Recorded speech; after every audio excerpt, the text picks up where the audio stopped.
বিসমিল্লাহির রহমানির রহিম। আমার ফেসবুকের সকল বন্ধু, সকল শিক্ষার্থী, সকলের প্রতি রইল আমার সালাম। আসসালামু আলাইকুম। তো আমি আজকে একটি গুরুত্বপূর্ণ চাকরি প্রার্থী অর্থাৎ যারা তোমার চাকরি খুঁজতেছো তাদের জন্য একটা গুরুত্বপূর্ণ অঙ্কের সমাধান দেব। এই নিয়মের অঙ্ক যদি কোনো পরীক্ষায় আসে তোমরা জাস্ট চোখ বন্ধ করে 10 সেকেন্ডে উত্তর করতে পারবা। তাহলে কি বলছি যে এই নিয়মের অঙ্ক যদি আসে জাস্ট তোমার চোখ বন্ধ করে 10 সেকেন্ডে উত্তর করবা। 10 সেকেন্ড, জাস্ট 10 সেকেন্ড। তো উত্তরটার দিকে আসো, প্রশ্নটার দিকে আসো। দেখো, কোন বাড়িতে 10 জন লোকের 30 দিনের খাবার আছে। তাহলে কি বলছে যে কোন বাড়িতে 10 জন লোকের 30 দিনের খাবার আছে, ওই বাড়িতে 2 জন মেহমান আসলে ওই খাবার কতদিন চলবে।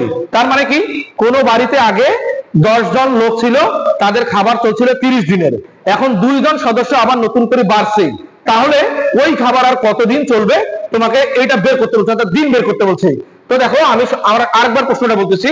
কোন বাড়িতে 10 জন লোকের 30 দিনের খাবার আছে। কত? 30 দিনের। ওই বাড়িতে 2 জন মেহমান আসলে ওই খাবার কতদিন চলবে। ঠিক আছে, তার মানে 2 জন মেহমান নতুন করে যোগ হয়েছে, এখন তোমাকে দিন বের করতে বলছে। তাহলে আমি সমাধানে লিখছি সমাধান। তাহলে পূর্বের, অর্থাৎ পূর্বের জনসংখ্যা, মানে পূর্বের সংখ্যা কি সংখ্যা? মেহমান। পূর্বের মেহমান সংখ্যা গুণন দিন। পূর্বের মেহমান সংখ্যা গুণন কি? দিন। তাহলে ডিভাইডেড বাই হচ্ছে মোট জনসংখ্যা, অর্থাৎ মোট মেহমান। তাহলে কি আমি বলছি যে আবার দেখো,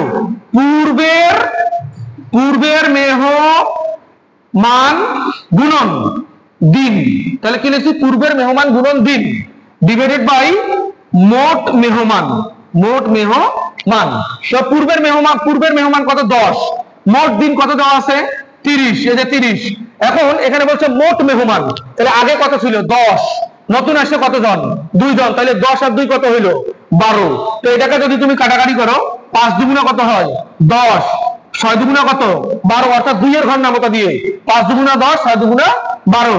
এখন এটাকে যদি কাটি, 5 6 কত হবে? 30। তার মানে 5 5 কত হইলো? 25 দিন। তার মানে এই খাবার আমার চলবে আরো 25 দিন, নতুন মেহমান আসার পরও। তো এই নিয়মের অঙ্ক জাস্ট তোমরা 10 সেকেন্ডে ক্যালকুলেট করতে পারবা। তাহলে কিভাবে করবা? পূর্বের মেহমান গুণন দিন, পূর্বের দিন ডিভাইডেড বাই মোট মেহমান, বা ওখানে পূর্বের মেহমান থাকতে পারে, ওখানে তুমি লিখো পূর্বের জনসংখ্যা, পূর্বের ছাত্র সংখ্যা, এই নিয়ম থাকবে পূর্বের ছাত্র সংখ্যা গুণন দিন ডিভাইডেড বাই মোট ছাত্র সংখ্যা দিয়ে তোমরা ক্যালকুলেট করবা। ইনশাআল্লাহ 10 সেকেন্ডে উত্তর বের করতে পারবা। তো আমার ভিডিওটা তোমরা দেখলেই বুঝতে পারবা আমি কিভাবে ক্যালকুলেট করছি। তো আমার ভিডিও যদি তোমাদের ভালো লাগে অবশ্যই বেশি বেশি করে লাইক, কমেন্ট, শেয়ার করবা এবং আমার আইডিতে ফলো দিয়ে রাখবা, যেন নতুন নতুন ভিডিও আসা মাত্রই তোমরা দেখতে পাও। ধন্যবাদ সবাইকে।